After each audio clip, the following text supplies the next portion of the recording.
ಸಮಾಜದಲ್ಲಿ ನೈತಿಕ ಜಾಗೃತಿಯನ್ನು ಮೂಡಿಸುವ ವಿದ್ವತ್ ನಾಯಕತ್ವದ ಸೃಷ್ಟಿ ಹಾಗೂ ಬೋಧನಾ ಕ್ಷೇತ್ರದ ನವೀಕರಣವನ್ನು ಲಕ್ಷ್ಯವಾಗಿಟ್ಟುಕೊಂಡು ವಿದ್ವಾಂಸರ ಒಕ್ಕೂಟ ಸುನ್ನಿ ಜಮೀಯತುಲ್ ಉಲಮಾ ಕರ್ನಾಟಕ ಉಲಮಾ ಪ್ರತಿನಿಧಿ ಸಮಾವೇಶವನ್ನು ನವೆಂಬರ್ 10ರಂದು ಬಂಟ್ವಾಳ ತಾಲೂಕಿನ ಪಾಣೆಮಂಗಳೂರಿನ ಸಾಗರ್ ಆಡಿಟೋರಿಯಂನಲ್ಲಿ ಆಯೋಜಿಸಲಾಗಿದೆ ಎಂದು ಸುನ್ನಿ ಕೋಆರ್ಡಿನೇಷನ್ ಕಮಿಟಿಯ ಕಾರ್ಯದರ್ಶಿ ಪಿಪಿ ಅಹಮದ್ ಸಕಾಫಿ ಹೇಳಿದ್ದಾರೆ।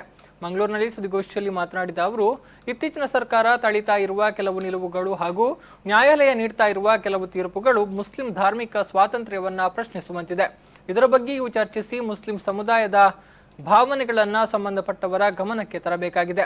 ಇನ್ನು ತ್ರಿತಲಾಕ್ನ ಸಿಂಧುತ್ವ ಮತ್ತು ಮುಸ್ಲಿಮರಿಗೆ ಮಸೀದಿಯ ಅನಿವಾರ್ಯತೆಗೆ ಸಂಬಂಧಿಸಿದ ಚರ್ಚೆಗಳು ಮುಸ್ಲಿಮರಿಗೆ ಸಂವಿಧಾನ ನೀಡುವ ಧಾರ್ಮಿಕ ಸ್ವಾತಂತ್ರ್ಯದ ವಿಚಾರಗಳನ್ನು ಹಾಗೂ ಜಾಗೃತಿ ಮೂಡಿಸುವಂತಹ ವಿಚಾರಗಳ ಬಗ್ಗೆ ಚರ್ಚೆ ನಡೆಯಲಿದೆ ಎಂದು ಹೇಳಿದರು।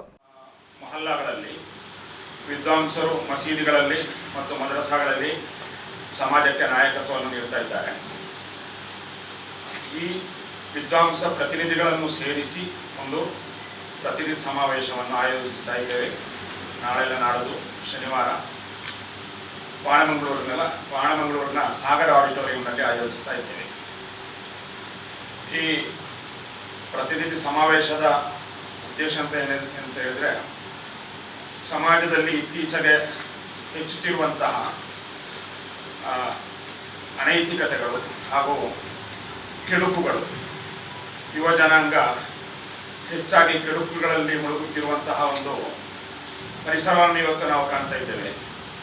ಈ ಬಗ್ಗೆ ಜಾಗೃತಿ ಮೂಡಿಸಬೇಕಾದಂತಹ ಒಂದು ಹೊಣೆ ಸಮಾಜದಲ್ಲಿರುವಂತಹ ವಿದ್ವಾಂಸರ ಮೇಲಿದೆ। ಆದ್ದರಿಂದ ಎಲ್ಲ ಮಸೀದಿ ಮತ್ತು ಮದ್ರಸಾಗಳಲ್ಲೆಲ್ಲ ಈ ಒಳಿತಿನ ಜಾಗೃತಿ ನಡೆಯುತ್ತಾ ಇದೆ।